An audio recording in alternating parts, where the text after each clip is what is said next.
ये कहानी है ऐसे बच्चे की जिसके सामने मृत्यु के देवता यमराज ने भी घुटने टेक दिए थे, क्योंकि उस बच्चे के साथ स्वयं देवों के देव महादेव खड़े थे। उस बालक की उम्र केवल 16 साल होने वाली थी, लेकिन महाकाल ने उसे हमेशा हमेशा के लिए अमर कर दिया, जो आगे चलकर महान बुद्धिजीवी ऋषि बन गया। वो इतना शक्तिशाली बना कि उसकी शक्तियों से देवराज इंद्र और कामदेव थर थर कांपते थे। वो चाहता तो स्वर्ग लोग भी चुटकियों में अपने नाम कर सकता था। एक ऐसा दिव्य ऋषि जिसे भगवान श्री हरि नारायण ने अपने अंदर समा लिया और उसे संसार के सृजन से लेकर दुनिया के अंत का भी दृश्य दिखा दिया था। ये कहानी है ऋषि मार्कंड के तेजस्वी पुत्र ऋषि मार्कंडेय, जिनके लिए समय भी रुक गया था।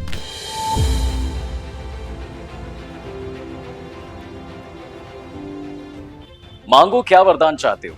एक ऐसा पुत्र जो 100 साल जिएगा और दिमाग से मन बुद्धि होगा, जिसे सही गलत में कोई फर्क नहीं पता होगा, या ऐसा महान कुशाग्र बुद्धि तेजस्वी धर्म ज्ञान में निपुण पुत्र जिसकी उम्र केवल 16 साल की होगी।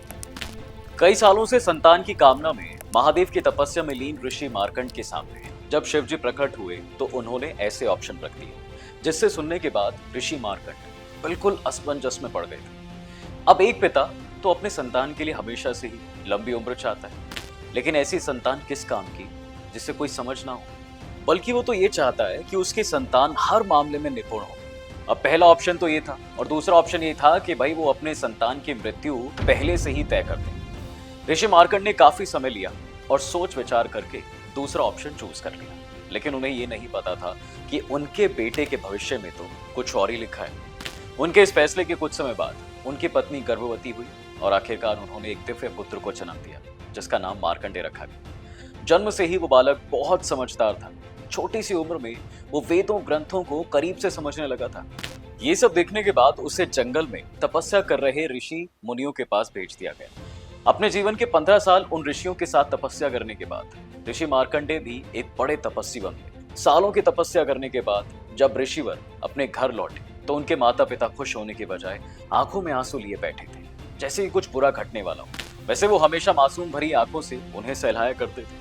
कई बार पूछने के बाद अब एक दिन उनके पिता ने बता दिया कि महादेव ने तुम्हारी मृत्यु तय कर दी। ये सब सुनने के बाद परेशानी या दुख की बजाय उनके चेहरे पर हल्की सी मुस्कान आई। अपने माँ बाप से उन्होंने बिना कुछ बोले अलविदा कह दिया और घर से निकल गए।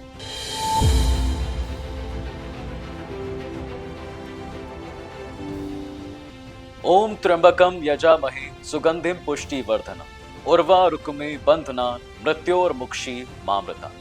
कहते हैं घर से निकलने के बाद ऋषि मार्कंडेय ने एक शिवलिंग की स्थापना की थी और भगवान भोलेनाथ की पूजा करने लग गए। जिस मंत्र का ऋषि ने जाप किया उसे आज हम महामृत्युंजय मंत्र के नाम से जानते हैं। अगले 1 साल तक उन्होंने इस मंत्र का ही जाप किया, लेकिन अब उनके मौत की घड़ी बहुत करीब थी। यमलोक से 2 विशालकाय यमदूत बड़ी बड़ी आंखों में खून भरे काले स्याही की तरह रंग, चेहरे पर दहाड़े मारने वाली हंसी के साथ उनके सामने खड़े हो जाते हैं।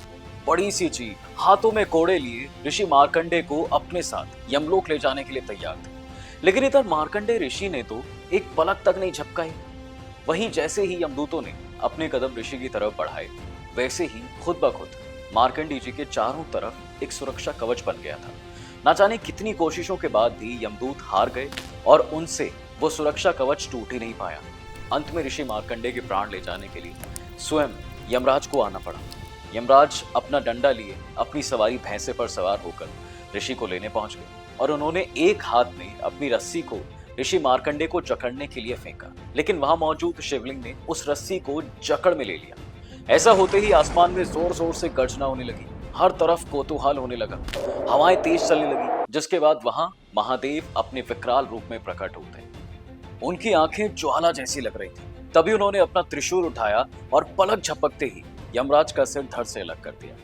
सभी देवी देवता ये देखकर चौंक गए कि भाई एक साधारण से बच्चे के लिए महादेव ने यमराज को मौत के घाट उतार दिया। महादेव के ऐसे कदम से मृत्यु और जीवन का सारा संतुलन बिगड़ सकता था।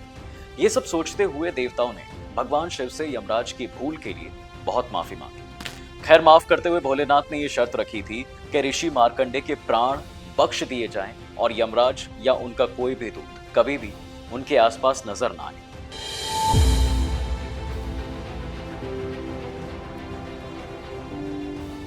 जीवनदान मिलने के बाद ऋषि मार्कंडेय शिवजी की नगरी काशी चले गए और उन्होंने वहां जाकर एक भिक्षु की तरह महादेव की आराधना शुरू कर दी। इसी तरह ना जाने कितने साल गुजर गए और इतनी शक्तियां अर्जित करने के बाद देवराज इंद्र को उनसे डर लगने लगा था कि भाई कहीं वो उनसे उनका स्वर्ग ना मांग ले। जिसके बाद इंद्रदेव ने कामदेव और मेनका को ऋषि मार्कंडेय की तपस्या भंग करने के लिए भेजा। देवराज ने अपनी शक्तियों से ऋषि के आश्रम के आसपास एक मनमोहक ऋतु का महल बना दिया। हर तरफ फूलों की सुगंध, पंछियों की मीठी आवाज, मन को भाने वाली हवा, नाचते हुए मोर, इन सब माहौल के बीच अप्सरा मेनका अपने सबसे सुंदर वस्त्र, आकर्षक आभूषण पहन के ऋषि के सामने चलने लगी। लेकिन इन सब के बाद भी ऋषि मार्कंडेय के ऊपर इसका कोई असर नहीं हुआ।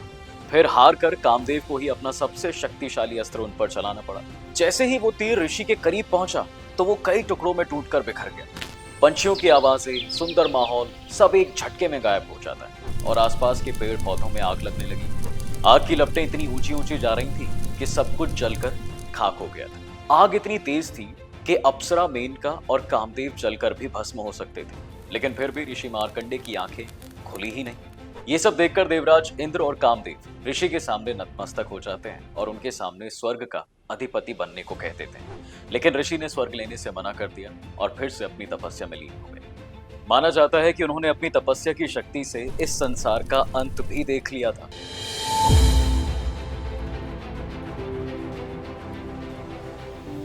मार्कंडेय ऋषि एक दिन तपस्या कर रहे थे, तभी तेज हवाएं चलने लगी और चारों तरफ बिजली कड़कने की आवाज आने लगी। आसमान से ऐसे बारिश हो रही थी कि मानो जल प्रलय आ जाएगी। महासागरों के जीव जमीन पर आने लगे। देखते देखते सारी पृथ्वी पानी से ढह चुकी थी। एक एक करके सभी जीव जंतु मारे जा रहे थे। ऋषि मार्कंडेय को यह एहसास हुआ कि भाई अब उस धरती पर सिर्फ यही बचे हैं। इन सारी बातों को जानने के लिए वो कई युगों युगों तक पानी में तैरते रहे। फिर एक दिन उन्हें बरगद के पेड़ से तेज रोशनी निकलती दिखाई दी। जब वो उस पेड़ के पास पहुंचे तो उन्होंने एक बच्चे को देखा जिसकी चमक से संसार की रोशनी दिखाई दे रही थी। जब वो उस बच्चे के करीब पहुंचे तो उस बच्चे ने उन्हें अपने अंदर समा लिया, जिसके बाद ऋषि समझ गए कि भाई ये कोई आम बच्चा तो है नहीं, ये पक्का भगवान श्री नारायण विष्णु ही है। अंदर पहुंचते ही उन्होंने देखा कि कैसे इस संसार का सृजन हुआ। विष्णु जी की नाभि से ब्रह्मा जी प्रकट हुए हैं और उन्होंने पूरे संसार को बनाया। ऋषि ने संसार की हर वो चीज देख ली जिसे वो देखना चाहते थे। अंत में उन्होंने खुद को देखा जो उस बच्चे के सामने खड़ा था, जिसके बाद उन्होंने भगवान विष्णु को हाथ जोड़कर प्रणाम किया और जब अपनी आंखें खोली तो सारा वातावरण वैसे का वैसा ही पाया। यानी भगवान हरि उनकी परीक्षा ले रहे थे। अब सोचिए, सिर्फ कुछ ही पलों में भगवान विष्णु ने ऋषि मार्कंडेय को सारा संसार दिखा दिया।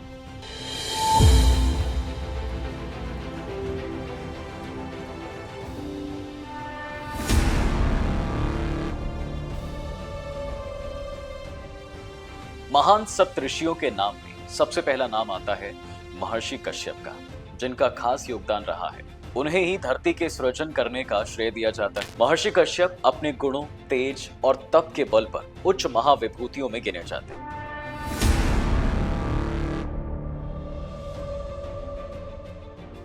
इस लिस्ट में महर्षि अत्रि का नाम भी शामिल है। महर्षि अत्रि भी भगवान ब्रह्मा के मानस पुत्र थे और इनका जन्म भगवान ब्रह्मा के नेत्रों से हुआ था।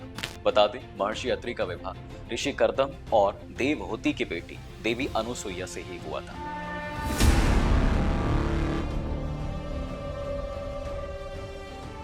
भगवान ब्रह्मा के मानस पुत्र महर्षि वशिष्ठ भी सप्त ऋषियों में से एक माने जाते हैं। इनकी उत्पत्ति ब्रह्मा जी के प्राण वायु से हुई थी और यही आगे चलकर इक्ष्वाकु वंश के कुल गुरु और श्री राम और उनके भाइयों के भी गुरु थे। इन्हें ऋग्वेद के 7वें मंडल का लेखक और अधिपति माना जाता है।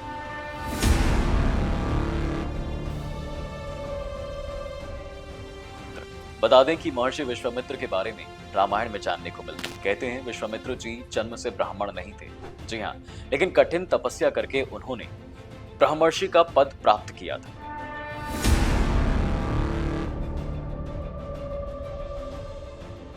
महर्षि गौतम ब्रह्मा जी के मानस पुत्र अंगिरा के वंशज। पुराणों में कथा मिलती है कि गौतम जन्मांध थे, उन पर कामधेनु गाय खुश हुई थी और इस गाय ने उनका तम यानी कि अंधत्व हर लिया। तब से उन्हें गौतम कहा जाने लगा। गौतम ऋषि का विवाह देवी अहिल्या से हुआ था।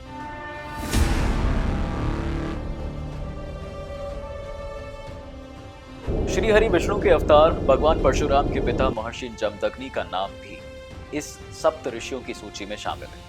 महर्षि जमदग्नि ब्रह्मा जी के मानस पुत्र भृगु के वंशज थे।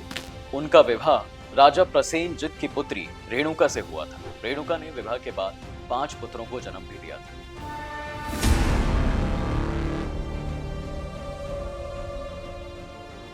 सप्तऋषियों में महर्षि भारद्वाज का उच्च स्थान माना जाता है। ऋषि भारद्वाज देवगुरु बृहस्पति और ममता के बेटे थे। महर्षि भारद्वाज मंत्र, अर्थशास्त्र, शस्त्र विद्या, आयुर्वेद जैसे विषयों के विशेषज्ञ और वैज्ञानिक थे। ऋग्वेद के छठे मंडल के दृष्टा भारद्वाज जी ही रहे और इस मंडल में भारद्वाज के 765 मंत्र हैं। इतना ही नहीं, अथर्ववेद में भी भारद्वाज के 23 मंत्र हैं। बाकी आपको ये वीडियो कैसा लगा हमें कमेंट करके जरूर बताएं। साथ ही वीडियो को लाइक और शेयर करना बिल्कुल ना भूलें।